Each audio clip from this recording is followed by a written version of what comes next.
उत्तरकाशी हर्षिल घाटी में river rafting शुरू हो गई है। अब हर्षिल घाटी में पर्यटक और तीर्थ यात्री रिवर राफ्टिंग के साथ हर्षिल घाटी की नैसर्गिक सौंदर्य का आनंद ले पाएंगे।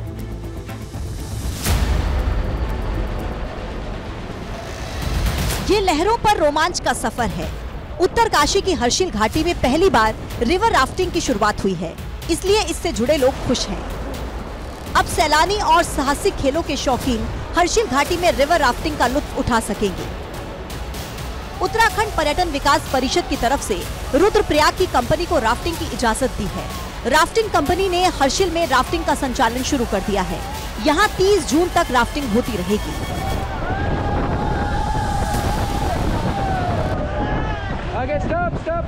हर्षिल घाटी में वाइब्रेंट विलेज योजना के तहत भागीरथी नदी में जांगला पुल से होकर झाला पुल के बीच 3 डेस्टिनेशन चिन्हित किए गए हैं। राफ्टिंग कंपनी की तरफ से हर्षिल घाटी के स्थानीय लोगों को निशुल्क राफ्टिंग कराई गई। इसके साथ ही कई पर्यटकों को भी मुफ्त में राफ्टिंग करने का मौका मिला। अभी तक उत्तराखंड में ज्यादातर सैलानी ऋषिकेश में ही राफ्टिंग करते थे, मगर प्रदेश में राफ्टिंग के कई नए डेस्टिनेशन तैयार किए जा रहे हैं ताकि पर्यटकों को कई और जगह भी राफ्टिंग करने का मौका मिल सके। एबीपी गंगा के लिए उत्तरकाशी से दिग्वीर बिष्ट की रिपोर्ट। उधर कर्नाटक में कांग्रेस की जीत से हरिद्वार में भी कांग्रेस कार्यकर्ताओं ने जश्न मनाया। कांग्रेस नेताओं का कहना है कि कर्नाटक में बुरी ताकतों पर अच्छाई की जीत हुई है। कांग्रेस का कहना है कि कर्नाटक चुनाव के नतीजों का असर उत्तराखंड में होने वाले आगामी निकाय चुनाव पर भी पड़ेगा। के लिए बहुत बड़ी बात है, संजीवनी का काम करेगी, क्योंकि हनुमान जी का आशीर्वाद कांग्रेस पार्टी को मिला है। और आने वाले समय में चाहे मध्य प्रदेश का चुनाव हो, चाहे राजस्थान का चुनाव हो, चाहे हरियाणा का चुनाव हो, चाहे और प्रदेशों के चुनाव हो, निश्चित तौर पे कांग्रेस जीत का परचम लहराएगी।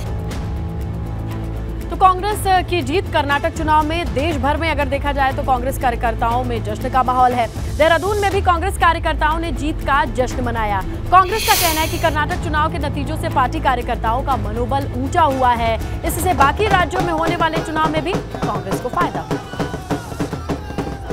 बहुत बड़ी बात है, संजीवनी का काम करेगी, क्योंकि हनुमान जी का आशीर्वाद कांग्रेस पार्टी को मिला है।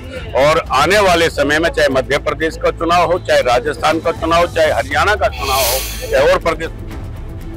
बागेश्वर के जिला अस्पताल में सिटी स्कैन मशीन लगाने का काम खटाई में पड़ता दिखाई दे रहा है। 2.5 साल पहले विश्व बैंक ने मशीन लगाने के लिए 5 करोड़ मंजूर किए थे। तब से लेकर अब तक कई बार सिटी स्कैन मशीन लगाने के लिए समय सीमा बताई गई, लेकिन अभी तक सिटी स्कैन सेंटर पर यह सुविधा नहीं मिल पाई है। सीएमएस का कहना है कि इस महीने के आखिर तक मशीन शुरू हो सकती है। सिटी स्कैन के साथ साथ इस हॉस्पिटल का पूरा रेनोवेशन वर्क होना है, जिसमें सिविल वर्क, इलेक्ट्रिक वायरिंग, रीप्लम्बरिंग और कुछ फेरबदल हो रहे हैं कमरों में, फेरबदल होना है, कुछ कमरे और बढ़ाए जाएंगे। और सिटी स्कैन के लिए भी हमने जगह चिन्हित कर दी है, सभी सिविल वर्क होना है। दूसरा, इसका टेंडर हो चुका है। EHI इंटरनेशनल एक गुड़गांव में फॉर्म है, वो लोग यह है इस महीने के अंत तक। मई महीने का दूसरा हफ्ता बीतने के साथ ही पारा बढ़ने लगा है। हल्द्वानी में गर्मी लगातार बढ़ रही है।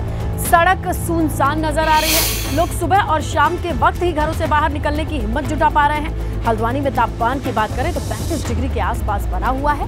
गर्मी से निजात पाने के लिए लोग तरीके के जतन कर रहे हैं। गर्मी बढ़ते ही सीजनल बीमारियां भी बढ़ने लगी हैं। अस्पताल में हर दिन बीमार लोगों की संख्या में इजाफा हुआ है। इन दिनों एलर्जी, सर्दी जुकाम, डायरिया, स्किन से जुड़े मामले ज्यादा आ रहे हैं।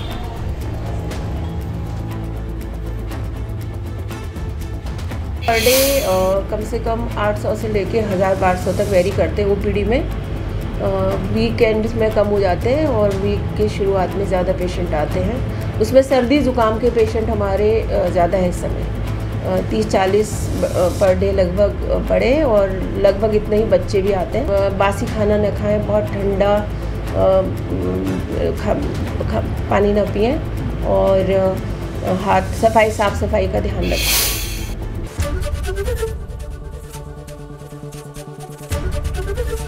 एबीपी गंगा, खबर आपकी, जुबान आपकी।